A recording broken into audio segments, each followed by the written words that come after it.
Hi everybody, and welcome to a new part of my sort of social platform, if you like, and it is tea time cooking sessions. It should actually be called Come Cook With Me in My PJs. Yeah, I know, great. Look, this is not about me poncing it up. This isn't about me slapping makeup on to make it look good for the gram or for Facebook. This is about keeping it real. This is real life. This is how things are done. And this is, you know, I want you to feel that this is doable, and it is doable, and it's doable if the kids are playing up, work's busy, your boss has been a bitch, whatever, you know, this is doable, this is real life, and it is super easy. And unfortunately, when I do these tea time things, they're not always able to be cooked live. So what you do is you get to see me dressed in these snazzy PJs, yes. Okay, so what I'm cooking today is basically a stir fry, and I always get asked, how do you do your stir fries, Jill? So today I'm going to show you how I do them. But in this one you can use chicken, prawns, but tonight I'm using pork. Pork is relatively cheap. You can use diced pork, you can use whichever cut of it you want. I've just got pork chops, to be quite honest, because that was what was in the freezer. But I'm going to make it work, and it will work. So let me show you what we've got on my chopping board. This will be my starting point. So I've got 3 pork chops here. This is for 2 of us. I probably have maybe only 1 and a little bit of the other pork chops, but never mind, we'll come back to that when we're portioning up. I've got some soya sauce, and I've got some balsamic vinegar and some honey. So they're the ingredients to make the sticky pork. Then I've got a bag of stir fry, £1 from Tesco, because we're going to keep this super easy. Remember, this is a midweek tea time meal when we just can't be bothered. And these are the noodles that I use, but use whichever noodles you like. These are the straight to wok amoy udon thick noodles. And I'll show you a little trick on these to get them to sort of cook really quickly without arsing around trying to get them to cook in the pan. So there you go, that's what I'm using here. And what I'm going to do first and foremost is I'm going to trim off all of the fat from these pork chops. So that's going to be my first bit. And then I'm going to cook the pork. And then what I'm going to do is use 3 tablespoons of this, 3 tablespoons of this, and 3 tablespoons of this to create the marinade. And then once this is kind of 70% cooked, I'm going to add in the marinade to the pan, and I'm going to start reducing the sauce down so it starts coating the meat. You could actually, if you wanted to, prep some of this ahead, and you could make up the marinade, cut your chicken, prawns or pork and put them in a dish with the marinade and leave them to marinate even overnight if you wanted to. It really wouldn't make any difference, but I haven't got time for that, and if you haven't got time, this is the easy way to do it. So let's get started. Okay, so where we're at now is the pork is kind of there or thereabouts.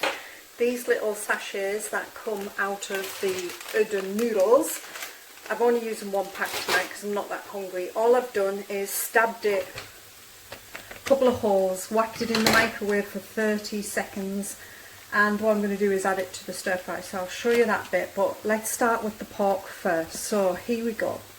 So there you go, we've got the pork on, and as you can see it's sort of nicely bubbling away there. And here is my marinade. Now this is the bit that you've got to take time with. It takes time to get the sauce down, and it's the honey that is going to give you the sticky sort of niceness. So make sure you get all the honey in to the pan. And then it is a case of 2 things. Make sure the pork is cooked, and make sure the sauce is brought down. So the temptation here, let me just turn that off and just sort of half get that through. The temptation here now is to whack the heat up, but if you do that, what will happen is you may run the risk of not getting the pork cooked or the marinade going actually into the pork. You're better off just trying for, I don't know, 3 or 4 minutes to just keep letting the sauce bubble. Can you see how that is bubbling there? And that's basically what you're looking for. It's on a sort of a lowish heat there. I'll just turn that down a little bit. It's on a lowish heat, and all you want is that gentle bubble. And what will happen is it will just gradually, because the steam's coming off it, gradually reduce the sauce down. And that is exactly where you want it to be. And what will happen eventually is all your pork, or whichever meat you're using, will be cooked, and you'd be left with just a sauce that actually just coats whatever you're doing. And I reckon that's probably going to take me about 5 minutes to get there, and hopefully by the time we come back I will have it finished for you. And you know, it's going to be really that simple. I will show you how I do these with the stir fry, but basically all I'm doing is cooking the bag of stir fry.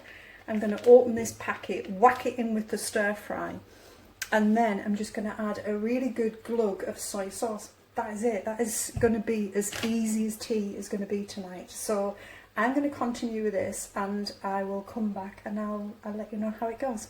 Okay, as you can see, the sauce has more or less sort of reduced down. Top tip here, don't let the pan go cold, because if you do you'll start to sort of solidify the honey again, and it'll be an absolute pain in the backside to keep. I can feel it now sort of starting to solidify, and it's making it difficult for me to move it around the pan. So try not to let that sauce cool down too far. In here I have just brought down the stir fry. I've added 1 bag of noodles in here and just a good glug of soy, and basically that is it. That is going to be tea. And as you will see, that didn't take me very long at all, so it's a great sort of tea time meal if you're in a rush or you need a quick meal. And as I say, use any meat you want, but you know, try to make sure as well that if you are using pork, you get your strips sort of nice and thin, because obviously then it'll cook quicker as well, and it'll make sure that everything is cooked through properly for you. So that is it. Welcome to my tea time cooking sessions. I hope you enjoyed them, and I'll catch up with you for another one at a later date.